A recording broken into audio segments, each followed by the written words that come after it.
Tired of listening to the same old playlists or podcasts over and over? Maybe it's time to mix things up. Try something new. Hit explore. Before you've even put your buds in, grab a bowl of Pebble cereal and put some fun in the mix. You'll be listening to the good stuff soon enough. Fruity and Cocoa Pebble cereal. Less blah, more yabba dabba doo. Head to your nearest grocery store to buy Pebble cereal now. Yabba dabba doo and the Flintstones and all related characters and elements. Copyright and trademark Hanna-Barbera. District of Conservation is sponsored by CFACT. To learn more about our sponsor, head over to cfact.org. Thank you so much for listening. Welcome to District of Conservation. I'm your host, Gabriella Hoffman. This podcast offers a sober examination into all things hunting, fishing, shooting sports, energy, environment, and the public policy surrounding it. And this podcast also specializes in original interviews that you won't hear elsewhere. Here's what I have for you today. I've got a roundup of good and somewhat bad things happening across the country related to conservation. I would say 3 of the 4 pieces I will discuss are good. One of them is concerning, but we'll do a roundup from all over the country, somewhat out west, here on the East Coast, and a state decision that has some federal impacts. Here's what I have for you all on this episode today. Let's start with a ruling closer to home here in Virginia relating to a federal court overturning the ban on firearms possessions for those under 21 years of age with respect to handguns from federally licensed firearms dealers. This should be FFL, not FLF. This is from CBS News. I'm reading briefly from their report. In a 65-page decision issued, I believe it was last Wednesday, U.S. Senior District Judge Robert Payne ruled in favor of 4 men who are over the age of 18 but not yet 21 and want to purchase handguns. One of the men, John Corey Frazier, attempted to buy a Glock 19 handgun from a federal firearms license dealer in May 2022, but was denied the purchase because of his age. The 4 men challenged federal laws and regulations from ATF that prohibit the sale of handguns by FFL dealers to prospective buyers ages 18 to 20, arguing it does not comport with the Second Amendment. In his opinion, Judge Payne applied the framework laid out by the Supreme Court in its opinion last June for determining whether firearms rules pass constitutional muster. Under that test, from the decision in New York State Rifle and Pistol Association versus Bruin, the government must demonstrate that gun restrictions are consistent with the nation's historical tradition of firearms regulation. And from the ruling, quote, under the analytical framework established in Bruin, the government simply has not met its burden to support the finding that restrictions on purchasing firearms by 18 to 20-year-olds is part of our nation's history and tradition. He wrote, later concluding that because the statutes and regulations at the center of the dispute, quote, are not consistent with our nation's history and tradition, they therefore cannot stand, end quote. That's a very interesting ruling. Will it be applied evenly? That is yet to be seen. We see crimes committed by 18 to 20-year-olds regardless. Crimes are committed by people over 21. So I tend to err in the side of the judge and obviously the Second Amendment, as always, given his reasoning, because if you can send 18-year-olds to go battle into war, but they can't own handguns, that's ludicrous. So I like this decision. I think fellow Second Amendment supporters will equally agree with what the judge decided. Let's go a little further south to South Carolina. You all are probably familiar with very few remaining blue laws in effect. Last year, Virginia's last remaining blue law banning Sunday hunting on public lands was lifted, and the repealing of that regulation was signed into law by Governor Glenn Youngkin. It was slowly chipped away at across several administrations. It was Terry McAuliffe's administration first, then Northam, and now the final prohibition on Sunday hunting in Virginia is done. With respect to South Carolina, which arguably has a more pronounced hunting culture rather than Virginia, they still had a blue law banning Sunday hunting. Crazy. Incomprehensible to me. And this also relates to public lands hunting on wildlife management areas. In Virginia, it says that you cannot hunt, I think, within 200 yards of a religious institution on Sundays on public lands. Let's see, I'm going to read for you if that's a similar stipulation in South Carolina. So their ban ends on fall 2023. They will have a 7-day access to public lands for the first time in state history.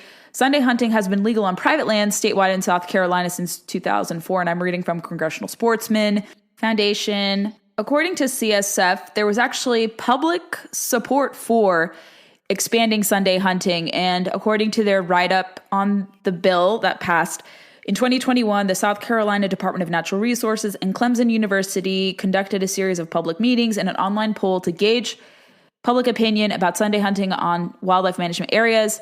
They found that there was overwhelming support, with 75% of participants in favor of hunting on Sunday, approximately 2-1 in favor of Sunday hunting. And Legislative Sportsman Caucus, South Carolina Legislative Sportsman Caucus co-chair Bobby Cox introduced legislation to repeal the Sunday hunting prohibition, which put the issue front and center in the South Carolina sportsman community, and yada, yada, yada. So this is really good. I think it's a little more generous than Virginia's prohibition repeal, given that South Carolina, like I said, has a little more favorable of a culture to hunting than we do. But that seems like a really nice expansion, or rather a restoration of hunting rights in South Carolina. So that is awesome.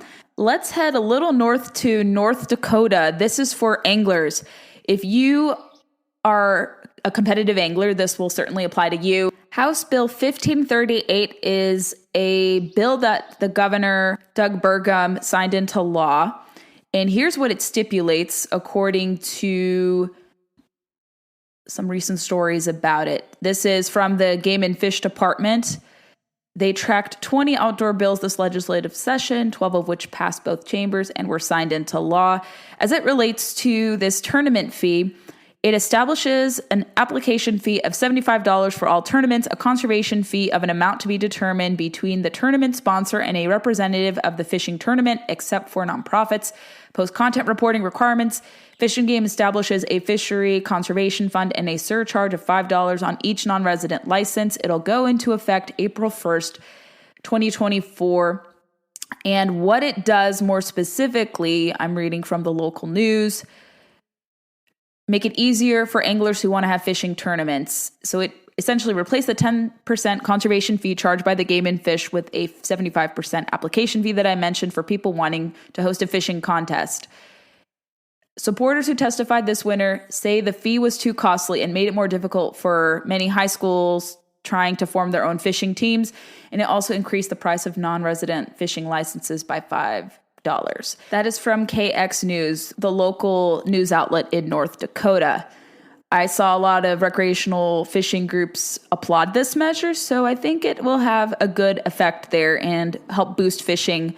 Fishing hasn't really suffered like hunting has in terms of atrophying numbers. Fishing is much easier to do, and if people want to continue fishing, the culture associated with it, pass that tradition down, I think getting high schoolers involved in fishing tournaments is a great idea.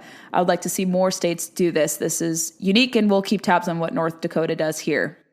The last item of the four I want to discuss is not really a positive development for conservationists. We're going to head out super west to Nevada. Nevada still has some longstanding issues. There's a new governor who I think is more pro-sportsman, more true conservationist, but he's dealing with a legislature that is not. It's a very heavily Democrat legislature still, so that'll be extremely hard to overcome. But from our pals at Howl for Wildlife, there is a bill called Senate Bill 90, and it pertains to feral horses.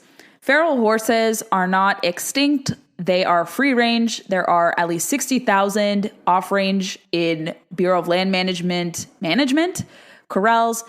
There's a problem with overpopulation of feral horses.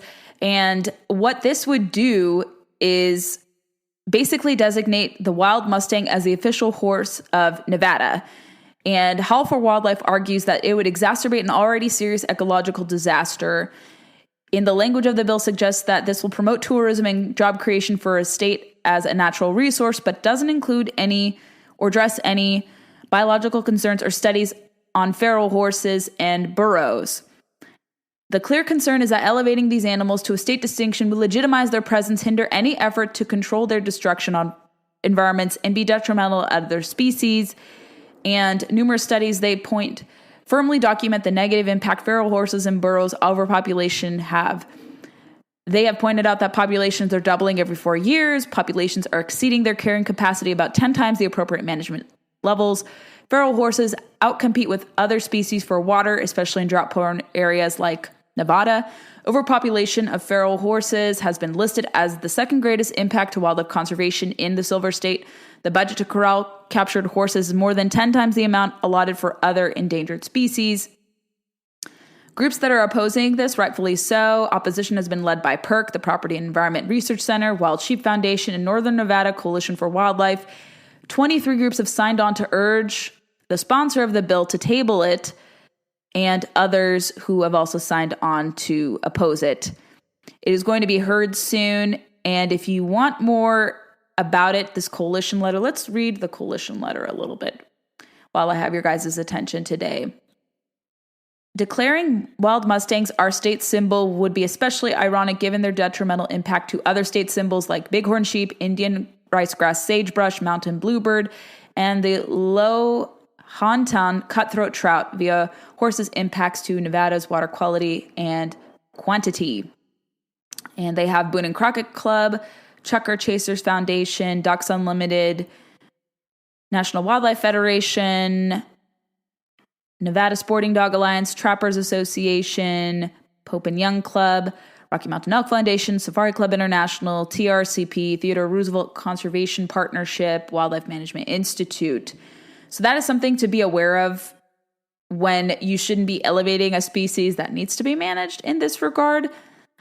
That goes to show that in blue states, unfortunately, we're seeing these type of gestures to kind of impede true conservation efforts, wildlife management efforts by elevating species that shouldn't be elevated. Doesn't mean you wholesale exterminate Mustangs, but there needs to be a management system in place, and this bill would, by and large, ignore the concerns that many groups have boasted and talked about for years, and the studies that have been done on wild Mustang populations and how they actually can be not a boon to conservation efforts and have ecological impacts that would be disastrous for Nevada's wild spaces. That is your roundup for this week. I will have another episode for you all sometime early next week. I will be traveling to film my next Conservation Nation episode, so interviews will be a little sparse until the end of the month. Thank you so much for listening. I hope you guys have a great week. Let me know what you think of this roundup. If there are any bills that I am missing and should cover, would love to hear your feedback. Thanks for listening to today's episode. Make sure you're connected to us on social media, Facebook, Instagram, and Twitter.